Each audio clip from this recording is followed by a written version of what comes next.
আমরা আসলে আমাদের প্রবাসীদের নিয়ে এবং আমাদের রেমিটেন্স যোদ্ধাদের নিয়ে গর্ব করি, কারণ তারা সত্যিকারের দেশপ্রেমিক এবং সত্যিকারের কর্মী। তারা কর্ম করে পয়সা কামাই করে, হালালভাবে কামাই করে। আজকে বাংলাদেশের রেমিটেন্স, ভারত পাকিস্তানের রেমিটেন্স নিয়ে একটু কথা বলবো, কে কিভাবে আয় করে। 2024-25 অর্থ বছরে বাংলাদেশের রেমিটেন্স এসেছে 28 থেকে 29 বিলিয়ন ডলার, যা বাংলাদেশিদের মাথার ঘাম পায়ে পেলে অক্লান্ত পরিশ্রম করে তারা এই রেমিটেন্স আয় করেছে এবং দেশে পাঠিয়েছে, দেশের সার্বিক উন্নয়নের জন্য, তাদের পারিবারিক উন্নয়নের জন্য। পাকিস্তান, তারা 2024-25 অর্থ বছরে রেমিটেন্স পাঠিয়েছে প্রায় 40 থেকে 41 বিলিয়ন ডলার, আমাদের চেয়ে প্রায় 10 বিলিয়ন ডলার বেশি।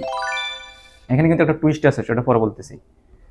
ভারত, বিশাল দেশ, বিশাল জনগোষ্ঠী, তাদের অনেক রেমিটেন্স যোদ্ধা ছড়িয়ে ছিটিয়ে আছে সারা পৃথিবীতে।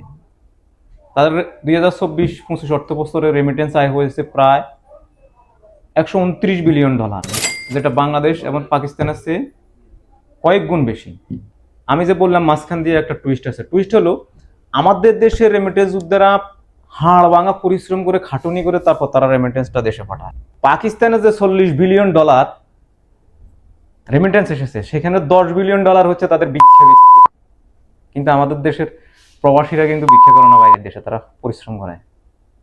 আমি কাউকে ছোট করার জন্য না, যেমন ভারত, তাদের 129 বিলিয়ন ডলার আসছে, কিন্তু তাদের রেমিটেন্স, তাদের 129 বিলিয়ন ডলারের মধ্যে প্রায় 19 বিলিয়ন ডলারের মতো হচ্ছে ভিক্ষাবৃত্তি। দেশে পাঠাইছে তারা, ঠিক আছে, সেটা আমি মানি, কিন্তু তাদের দেশের মান সম্মান নষ্ট হয়েছে, এটা আপনাকে মানতে হবে। আমাদের ভারতীয় ভাইয়েরা এবং পাকিস্তানের ভাইয়েরা মাঝে মাঝে আমাদেরকে টিজ করে, ভাই আমাদের দেশের লোকেরা প্রবাসে ছোট হোক বড় হোক যেই কাজে করুক না কেন, তারা হালাল মতো টাকা উপার্জন করে, ভিক্ষাবৃত্তি করে না। তাই আমরা আমাদের রেমিটেন্স যোদ্ধাদের নিয়ে প্রাউড ফিল করি এবং তাদের কষ্টকে আমরা অ্যাপ্রিসিয়েট করি। ভালো থাকুক আমাদের প্রবাসীরা, সুস্থ থাকুক তারা।